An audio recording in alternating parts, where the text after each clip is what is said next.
Working with others on set is something that the sound team has to be very, very good at, because again, this is pretty much a camera world in production. Reason being not that camera is more important than sound or one sense is more important than another, at least that's what we tell ourselves in the sound world.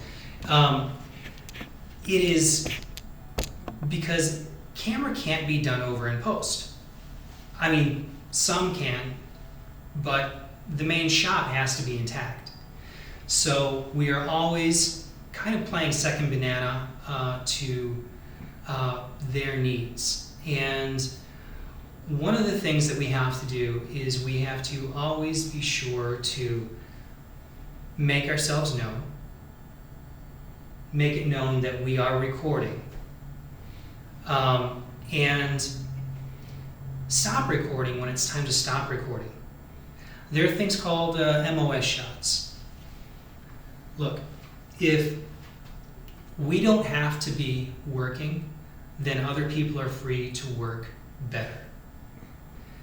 A lot of the times people think like, oh man, I'm always waiting on sound, or I'm always waiting on lighting, I'm always waiting on makeup, I'm always waiting on wardrobe. This is a team.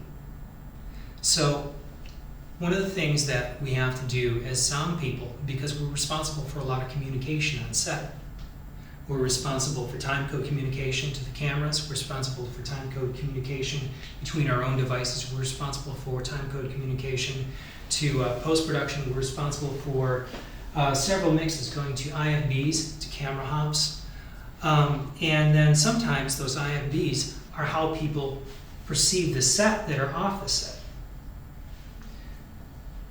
A client or a producer on a commercial may be somewhere else entirely. And what's coming over the microphones, even if we're not rolling, is his eyes and ears. That might be his preferred thing. He might hate walkies. So the way we address people on set is always on display. Another thing is that I need the camera people to be able to do my job. I'm always communicating with ACs. Sometimes the DP is not the best person to communicate with because he's talking with the director, he's talking with 3 different other people at the same time.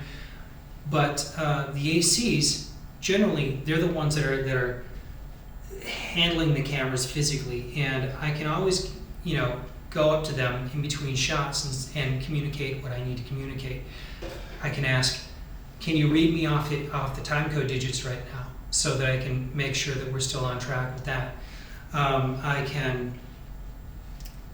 never actually touch the camera if I don't have to. If I have a device to put on the camera, I prepare that device and then I give it to the AC and I say, it's all ready to go. I'm going to run you tone.